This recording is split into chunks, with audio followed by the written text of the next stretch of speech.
Oh, hey, look, Bardic Aggravation uploaded a new video. Can fighters compete with spellcasters? I wonder what they're on about. So that gives you an idea. If you want to get how these things work and you really want to go, oh, those sound cool, and we've kind of sold you on this idea of saying, screw D&D, come to DC20. Claudio Wild he's a friend of the channel. We're going to put a link down below. And he has a whole video on maneuvers where he breaks down exactly what they can do, how many resources they each cost, blah, blah, blah. Hold on, what? A video on maneuvers? I made a video on maneuvers? When did I... Wait, I never made a video on maneuvers. What the... Well, I guess we're doing this now. Welcome to my basic guide to maneuvers and techniques. I guess I'd have to make one of these because I didn't now, and I've been linked by another channel to this exact video. So here it is. Maneuvers and techniques, and let's get into them a bit. If you want, you can go check out that Bardic Aggravation video and get a feel for it. I think they could do a good job hyping it up and comparing it to 5e. So, what are maneuvers? Well, maneuvers are special moves that can be used by martial characters. There are ways to acquire them by multi-classing into a martial character or taking talents or other traits, but generally that's where they're available. And they are similar to the spell system, but focused on martials, right, as makes sense. So it's sort of a parallel to spell casting. For spellcasters, you have maneuvers for martials, and we'll get into techniques. That's kind of part 2 of that, but maneuvers are the starting point.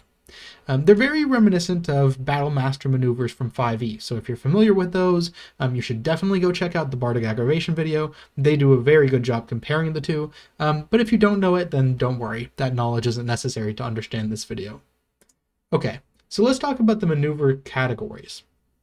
Maneuvers are broken up into 4 main categories. There's attack maneuvers, which modify an attack, but are kind of basic maneuvers. Almost all martials have access to the 3 basic attack maneuvers, and they are relatively simple things. Save maneuvers also modify an attack, but they're typically involved in inflicting conditions. These are not available to all martials, and have a choice to pick up. Then there's grapple maneuvers that can be used when grappling or as you grapple a target when you already have them grappled to do cool grappling moves. And then we got defense maneuvers, which are used to protect you or an ally. Let's go over some maneuver basics. First off, you can use multiple maneuvers at once, but only one of each kind, unless a maneuver says so specifically, and there is only one maneuver right now that says you can use it multiple times. We'll talk about that. But otherwise, you can only really use a maneuver one time on a specific attack or whatever it is, but you can use plenty of maneuvers on the same attack or same grapple. Then we can talk about the fact that the bonus damage of a maneuver is based on your weapon. Well, weapon in quotes here because it could be a weapon attack or an unarmed strike. It's any martial attack. So if you're using your fists, then the bonus damage from a maneuver is going to be based on the bludgeoning damage of your fists or other damage type if you have natural weapons. Then we have the idea of save effects. If a save is required by the maneuver, then it's going to be made against your save DC. And if multiple saves are required because you're using multiple techniques, well, only one of each category is made. So if you have plenty of physical saves, you only roll one physical save, and then that applies to all of the maneuvers. And if you have a physical and mental saves, then you roll a physical save for all the physical effects and a mental save for all the mental effects. Contests are very similar. Contests are where one person rolls a check and another person rolls a check, or perhaps a save. And in this case, you only make the one contest when you're comparing similar things. This is really talking about grapple maneuvers, where all the grapple maneuvers involve a contest, and those all get rolled up into one. All right, let's talk about the most important rule that gets easily missed when talking about maneuvers, and that's that you can spend stamina instead of AP to do maneuvers. So all maneuvers have a listed AP cost, and we'll talk about this, but it's basically 1 AP for all maneuvers. There is only one exception to this. But you can choose to spend SP instead of AP to use a maneuver. So when you do so, right, SP typically is more valuable than AP, so you're not really getting a good deal on the SP itself, but you can do more things in a single turn. Or importantly, you can even take reactions when you have no AP left. You can use your stamina to block an attack in those final moments when you've already blocked plenty of them. Alright, so just wanted to communicate that rule. It's really important for people to understand. Stamina is important also for using your maneuvers. Okay, Let's talk about attack maneuvers. Attack maneuvers are those basic maneuvers I mentioned, and if you know maneuvers, you probably know the attack maneuvers. In this case, attack maneuvers are added onto an attack, and you have to choose to do that before the attack check is made. There are three main attack maneuvers. The extend attack, or the extend maneuver, which is going to give you +1 range, or +5 range if you're using a ranged weapon. The power attack, which is going to give you 1 more damage, and then the sweep attack, which is going to let you target 1 additional target. There, it is a little bit complicated, but in reality, it's just choose an additional target, and they take 1 base damage, and then any modifiers such as a heavy hit. All of these maneuvers cost 1 AP, and the only repeatable maneuver is one of these. It's the power attack. Power attack can be used as many times as you want. You can spend all of your AP if you want, just buffing your attack to get 1 really hard-hitting move. Alright, let's talk about the save maneuvers. The save maneuvers are going to be added onto a martial attack, just as the attack maneuvers are. Same as the attack maneuvers, you have to decide this before the attack check is actually made.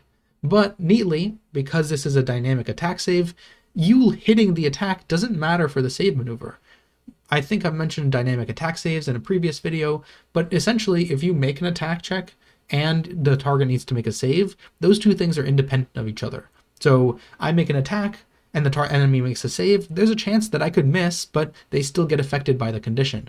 I've seen a lot of players who are very used to 5e kind of forget this and require the attack to hit for the save maneuver to go off, and that's not the case. So these oftentimes are going to inflict a variety of relatively basic conditions, and those are going to last until the next check or attack, whatever it might be, or until the start of your next turn, whichever happens first. So that might be for the expose maneuver, for example, it's going to last until the next attack. If they're dazed, then that's going to be until their next mental check.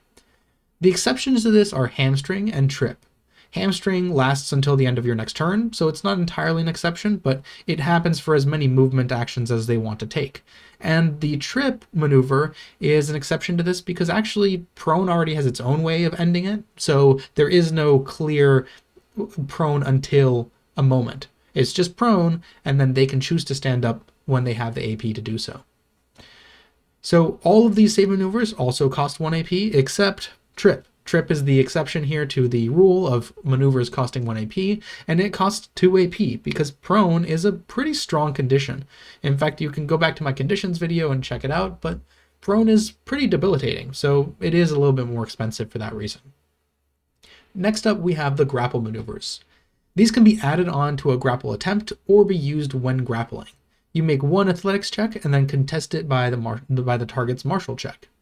You can combine several of these grapple maneuvers together, and they'll all happen at once. This is really useful because it helps you avoid the multiple check penalty of doing them all back to back. Normally, if you make 1 athletics check and then another, each one will get accumulating stacks of disadvantage. But by clumping them all together, you get to get all of those benefits for only a single check. If you want to learn more about grappling and get a better idea, I would recommend you go watch my grappling guide. It should be linked on the screen now. So, the grapple maneuvers don't really affect if the target remains grappled or not. If the grappled target if you fail a maneuver against the grappled target, then they're going to stay grappled. And, just like always, these maneuvers all cost 1 AP. No exceptions in this case. Finally, we have the defense maneuvers. The defense maneuvers are taken to protect allies or even yourself, and they vary a lot. They can be done as separate actions or as reactions. And an important note here is that a reaction has to be taken before you know the result if the trigger is a creature being targeted. There is an exception to this, which is the possibility with the protect maneuver to block an attack for an ally, and that happens when the creature is hit. So it explicitly tells you that you already know that the target is being hit. Otherwise, if a reaction says when a creature is being targeted, you have to decide before you know that they've actually been hit or not to take those reactions. And again, all the defense maneuvers cost 1 AP, no weird exceptions here. Alright, let's talk about techniques then. Techniques are a little bit different, but feel kind of the same. They fall into the same idea of what spellcasting is like for martials. You can learn techniques from the list as indicated by your class or talent mastery tables. So most martials that take a martial talent at level 2 will have one as part of that progression. Almost every marshal is going to learn a technique at level 3 as well, just built into their class. So, for now there's only one list of techniques. This could change in future releases. It's still something that's going to be fleshed out. We're currently in the update 0.8. 0.10 may revise things about techniques and spells, so there may be changes presented there, but it's going to be a hot minute until that happens. Techniques are really powerful moves which work a lot like that martial spellcasting system, right? So we're going to see techniques be a step above maneuvers. Maneuvers are basic things that can be done to enhance your play. These are much stronger than that. And importantly, they are not maneuvers, so there is no SP instead of AP rule applied here. Techniques with attack checks count as attacks with that weapon. This means that you can add maneuvers to them, but those maneuvers can only count against one target, and you get the bonus damage from those weapon passives. The technique enhancements enhance and power up these techniques using additional AP or SP. These have to be applied before the attack check, but you can use them to add some cool extra effects to the technique, and all of them can only be used once per technique unless it specifically tells you otherwise. Here's the line. A lot of people miss this, pointing out that you can only use a technique, like an enhancement, once per technique. It's easy to miss, but there it is. So let's take an example like Heroic Bash. I'm a huge fan of Heroic Bash. I think it's a lot of fun. Normally you spend 1 AP and 1 SP to make an attack check and knock a target. You can knock them away in a direction, you can knock them up into the air and have them take fall damage, you can knock them prone, right? And this is a good starting point for the ability, but you can enhance it. You can enhance it with more knockback and knock the target back further for 1 SP. You can knock it and harder with more damage for 1 SP. Or you can just choose to bash and smash, as it's called, and do this bash attack against everyone around you for an additional AP and SP. And so this is really highlighting the intricacy of using the technique system, right? You get this one basic techniques, but there's a lot of ways you can typically try to use it. Okay. And that about wraps up everything I wanted to talk about with maneuvers and techniques and kind of introduce the system. I think it's relatively simple, and once you get used to it, I think it's easy to kind of get the hang of it and play with it. Again, I recommend you watch that Bardic Aggravation video. They do a good job hyping it up, and if you want more clarity, you have the book and me to help you do so. Thank you so much for watching, and until the next time, have the best time.